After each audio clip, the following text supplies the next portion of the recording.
para hablar. A ver, empecemos justamente por este tema, que es muy, muy relevante e importante. ¿Con qué empezamos? A ver, vamos. Dale.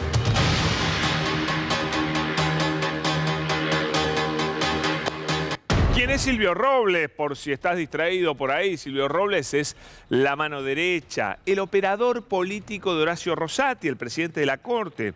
Es tal vez una de las personas más importantes de la justicia. Sí, Silvio Robles, claro, porque al ser el operador político del presidente de la Corte, imagínate el poder que maneja ese muchacho. Era el que hablaba con Marcelo D'Alessandro, y si no te acordás por qué hablaban, le pasaba información sobre qué tenía que hacer el bloque de diputados y senadores del PRO para ayudar a que en el Consejo de la Magistratura hubiera la menor cantidad de peronistas o kirchneristas posibles.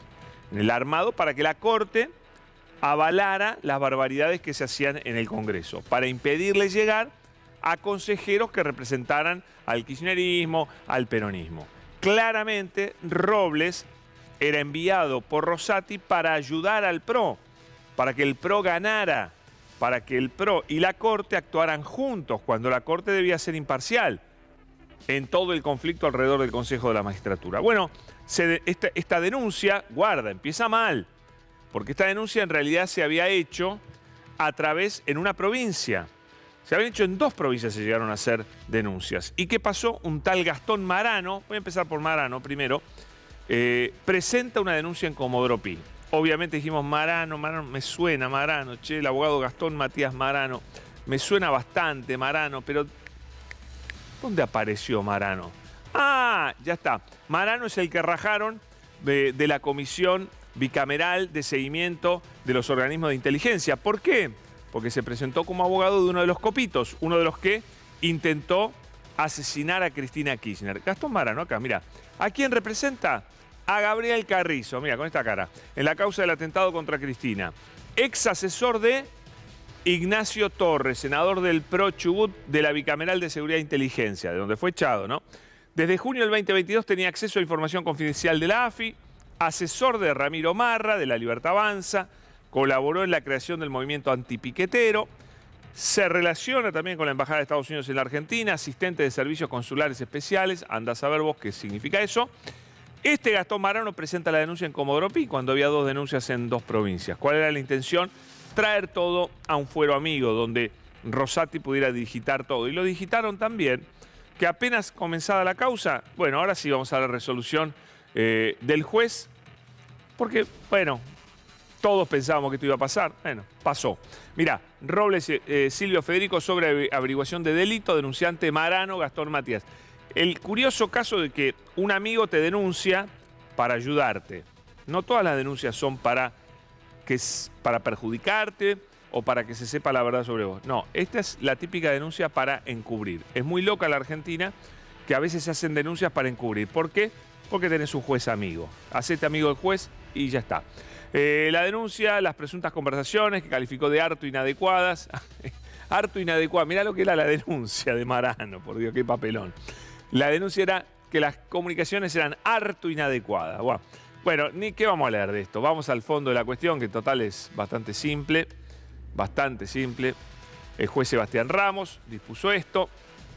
Bueno, la verdad, todo esto. Miren, acá dice que Stornelli es el representante fiscal, por supuesto. Vamos al corazón del tema, porque la verdad no vale ni la pena leer esta porquería, de verdad.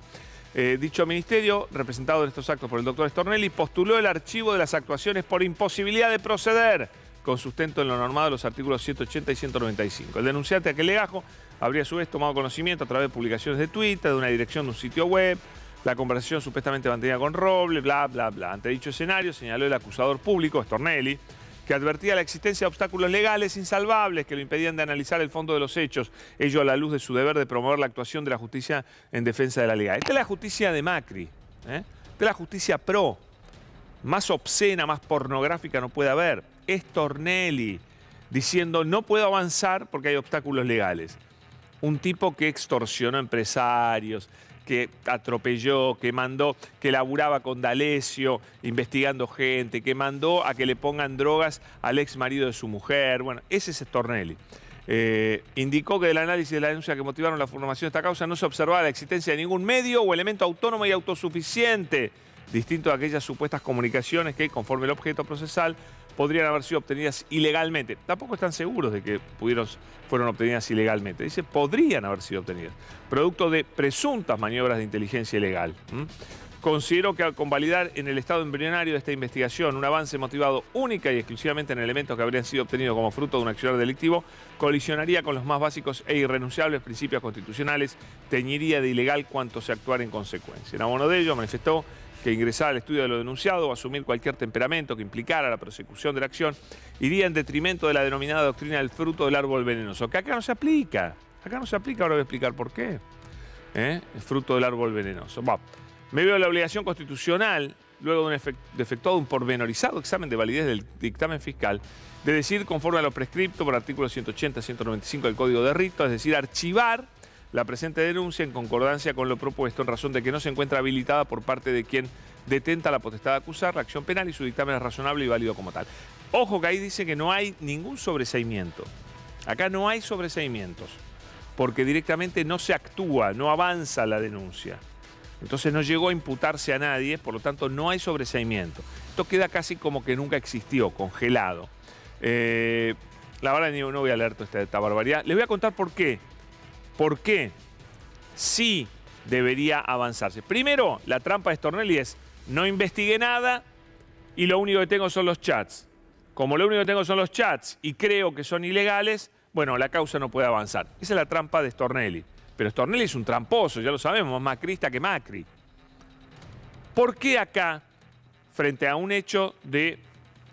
Tampoco sabemos bien qué grado de ilegalidad, más bien parece haber habido un fraude, no hubo un hackeo, algún tipo de fraude le permitió a alguien acceder a las conversaciones de D'Alessandro. Pero guarda, que es el derecho a la privacidad, del cual goza D'Alessandro, yo, vos, cualquiera, puede ceder cuando hay colisión de derechos. Es decir, cuando hay un derecho más importante, puede ceder el derecho de privacidad, porque no hay derechos absolutos en la República Argentina. En nuestro sistema jurídico no hay derechos absolutos. Siempre combinan uno con otro, ¿no es cierto? Esto lo discutimos mucho cuando discutimos sobre los piquetes, por ejemplo. Tenés el derecho a pasar, pero también él tiene el derecho a protestar. Entonces eso es una colisión de derechos, ¿no? Que hay que resolver de alguna manera. Acá también. Entonces vos acá tenés algo muy importante, que es el interés público. Porque no son dos cuatro de copas hablando. Está hablando la mano derecha del presidente de la Corte Suprema, está hablando con un miembro del gobierno de la Ciudad de Buenos Aires y le está dando instrucciones sobre cómo proceder en una causa judicial que se discute en la Corte Suprema. Y entonces acá, ¿qué está en juego? Bueno, el interés tuyo. ¿Por qué público? Tuyo, mío, de todos. Porque todos tenemos interés en saber si el presidente de la Corte Suprema de Justicia es un corrupto. Todos tenemos necesidad imperiosa de saber, el pueblo de la República Argentina tiene la necesidad imperiosa de saber si el presidente de la Corte Suprema de Justicia es un juez que no es imparcial, que es corrupto, porque se corrompe frente al poder de la Ciudad de Buenos Aires o al poder del PRO. Y entonces, en vez de tener a las dos partes, que eran Nación y Ciudad de Buenos Aires, o en el Congreso, el Consejo de la Magistratura, de un lado el Frente de Todos, del otro lado Juntos por el Cambio, en vez de tener los dos enfrente, ser imparcial, está corrompiéndose con uno, conversando, charlando y dándole instrucciones. Eso es muy grave, demasiado grave, que la cabeza de uno de los tres poderes de la República esté corrompida. Yo creo que está corrompida, desde ya. Por eso el juicio político, que me parece la mejor medida en mucho tiempo de este gobierno. Porque claramente está corrompida la cabeza del Poder Judicial. Y es el poder que decide sobre tus bienes, sobre tu libertad, sobre tu reputación, sobre todo.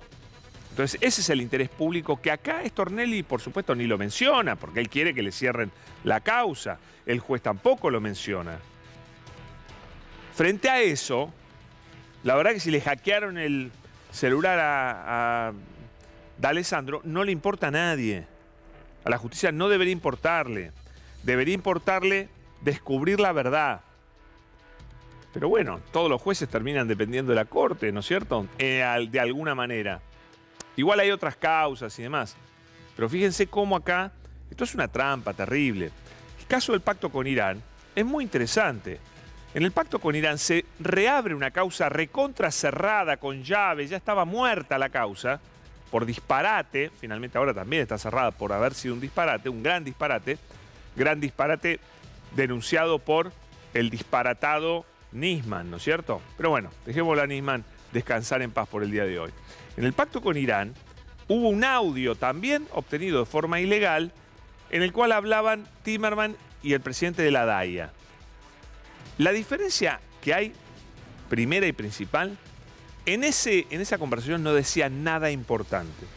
Era una conversación completamente irrelevante.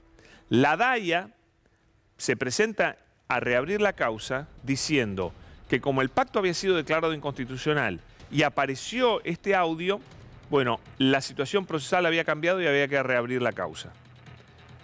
Hubo voto en casación, la doctora Ana María Figueroa dijo que no debía usarse el audio y Borinsky y Hornos dijeron que sí debía usarse el audio. ¿Pero cómo?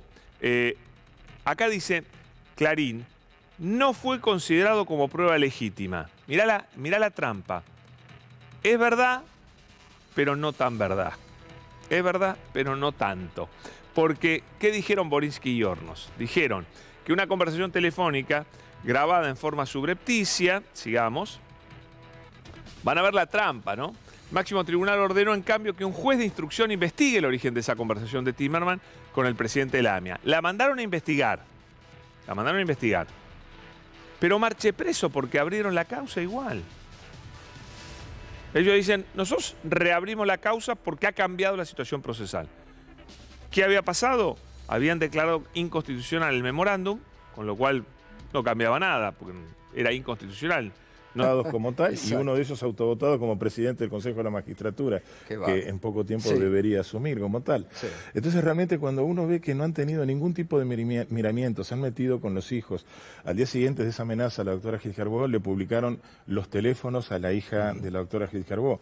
Ya cansada de todo eso y realmente con tantas amenazas, la doctora Gil Carbó renunció. Por eso creo que el decreto que se le acepta la renuncia a la doctora Gil Carbó también debe ser declarado nulo y con un simple decreto, ni siquiera de necesidad y urgencia, volver a reponerla en el cargo en el cual fue puesta por la gran mayoría, casi la totalidad de los senadores. ¿Podría ocurrir eso con la firma del presidente Alberto Fernández? Yo creo que debería ocurrir, claro que sí.